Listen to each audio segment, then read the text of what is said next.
Сайн уу? Бэлтгэд багийнхан байна. Өнөөдөр бэлтгэдийн биедэн дугаараар 8 далай. Болцол 8 сая миний бие реакшн хийх гэж байна. Тэгэхээр өнөөдөр хэл хуурын талаар манай багийнхан үзье гэж шийдээд Бацарыг Ванчиг гэдэг хүний YouTube дээр тавьсан өөрийнхөө бичлэгийг нь үзэж байна. За тэгэхээр бичлэгийг эхэлцгээе.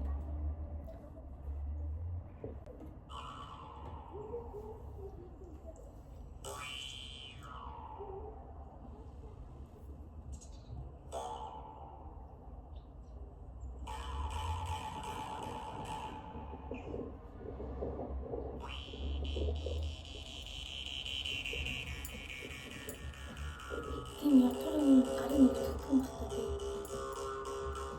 Сурцсан хүмүүс байгуулах анх тоглох жахад юу байдаг гэж магадгүй.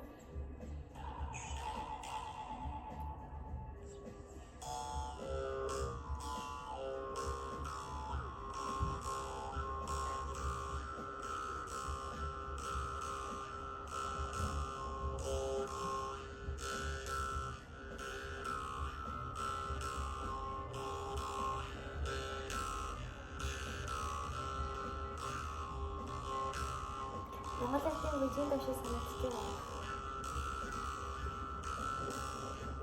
Ингээд улаан малхатай цагаан бэлтгэх юм байдаг шүү дээ.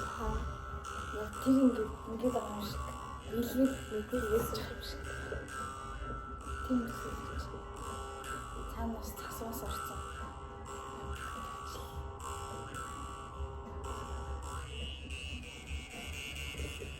Яг ингээд удаан хэмжээтэй байж байгаа тийм одоо ингэж хурдан тоглоод байгаа шүү дээ.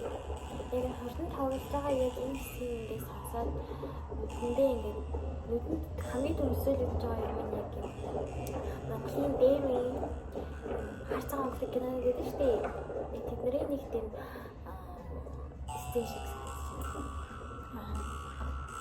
надад Тийм амирын болон гинт гарч ирээ. хүчтэй шуурч муураад мал ахын хэцүү орж байгаа юм шиг. Тийм. Цасан шуураа шороо Тэр нь дурын юм. тийм. Бэлтгэнд нөгөө ирэнгүүт ингээд камер нүдтэй тэр шиг.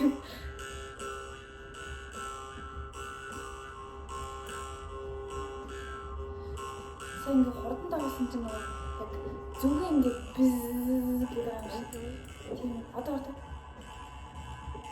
үгүй юу?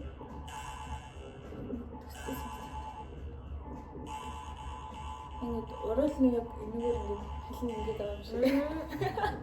Яг тэгж харагдсан тийм. Яа. Тусчээ. Баярлалаа. Бацарыг Ванчиг ахтаа. Thanks for watching нэ. За. Гэтэ яаж тоглолт юм бол гэж тоо бодож байна. Манай багийн нөгөө энэ хэл хураа бид бэлэн байсан хүний тоглож чаддаг хүмүүс байсан тийм. Гэтэ яг яаж тоглодог гэдгийг нь асуугаагүй л би өөртөө бичлэг үзэж байгаа. Тэгээд олж мэдээ гэж бодоод. Тэгээд хүнээс сонсоход бол харахад амар амархан харагдаж байгаа ч ингээд тоглоод яг хүчмэдэж эхлэх нь амар хэцүү гэж сонсч байсан.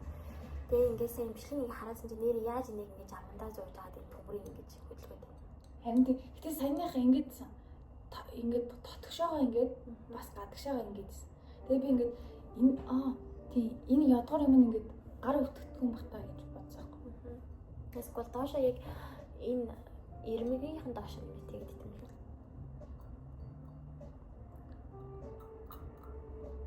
Тэгээ энийхэн нуугаадсэн шүү дээ. Юм үлж байгаа юм шиг харагдчихлаа.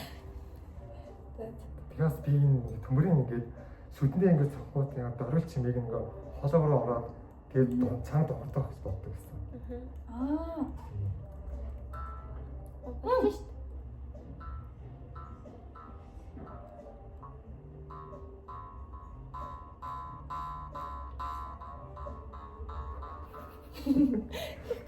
Ажисээ гэдэг ямар ч хилээ оролцуулаагүй юу? Хилээ оролцуулаагүй. Тэгвэл хилээ оролцуул Жон хатаа тоглол илүү янз бүрийн амиа гарах юм шиг байна тий. Хоолоо ингээд жоохон хааж байгаа дуу. за хоолойгоо яаж чадах.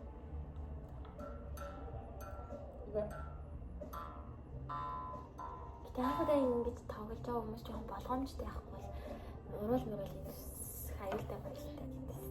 Тэгээ бас хэдүүлээ нэг тийм мэржлийн хүмүүс биш зүгээр сонирхчийн үүднээс яаж байгаа болохоор яг зүгээр саяар сонирхолтой санагдаад байна л та. Би нэг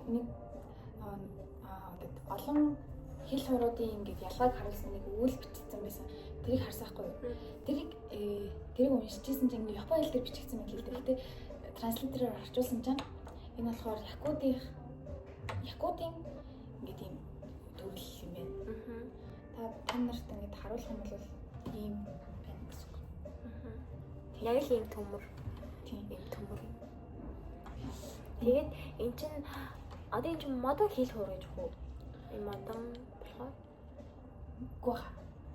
Ямар ч тач нөгөөний хийсэн материалаас нь шалтгаалаад нөгөөний хэл хуурыг өөрчлөлт нэрлсэн байт юм билий.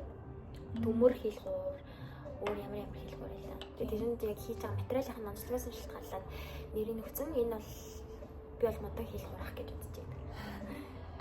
Бас байж магадгүй юм. Байж магадгүй.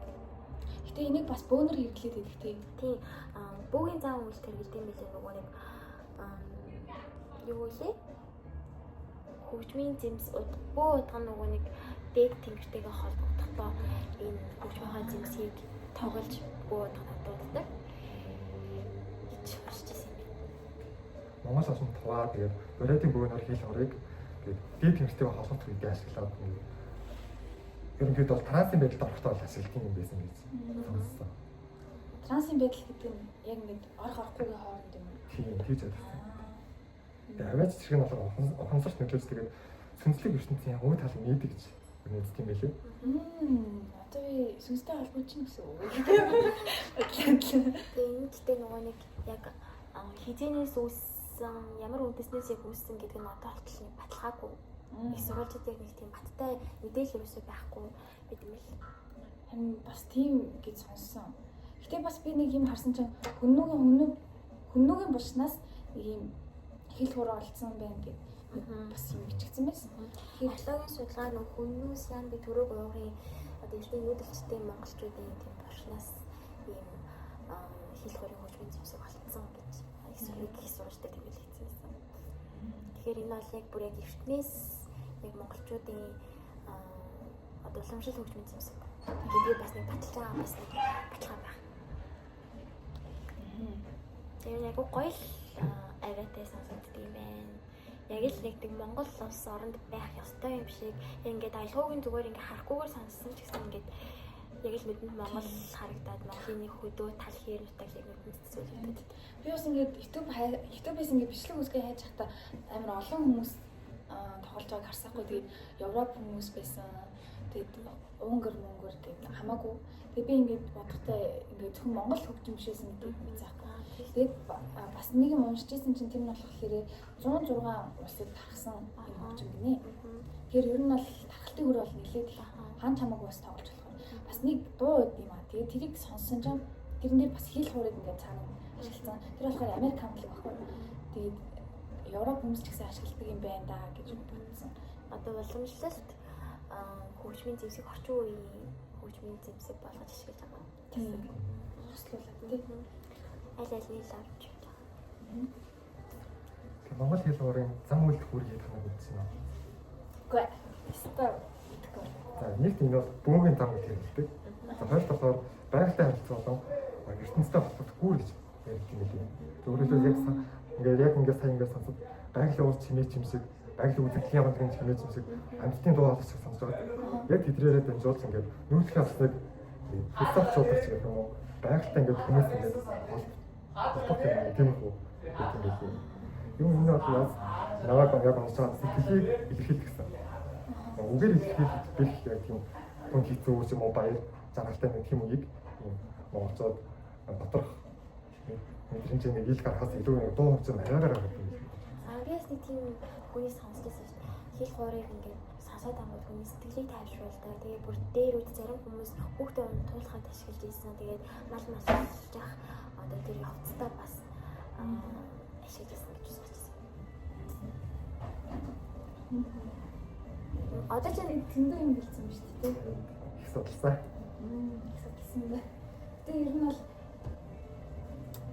Одоо гэдэг нөгөө нэг хөгжмийн тэмцээг ямар нэгэн дуу аялгаагаар хүний бас дотоод ертөнц сэтгэл зүйг хэмжиж болдсон чинь хэл хуурч гэсэн бас хүний сэтгэлийг бас хэмжиж болох юм гэж би бодсон.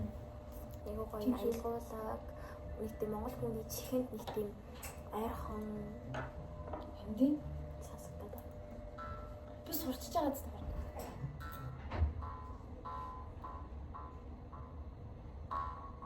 Ой. Бараг сайн бичлэг шиг сонсогд. Йоо. Ямар сурчиж байгаа шүү. За. Бидний реакшн одоо энэ үрээд өндөрлөх гэж байх шиг байна.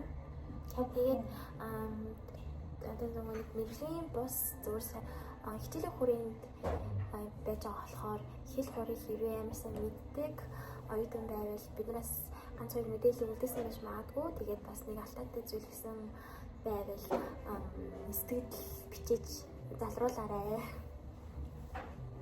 Сэтгэл бичвэл маш их баярлах байна. Тэгээд бидний бичлэгийг үзсэнд баярлалаа. Баяртай. Дараагийн бичлэгээр уулзъя.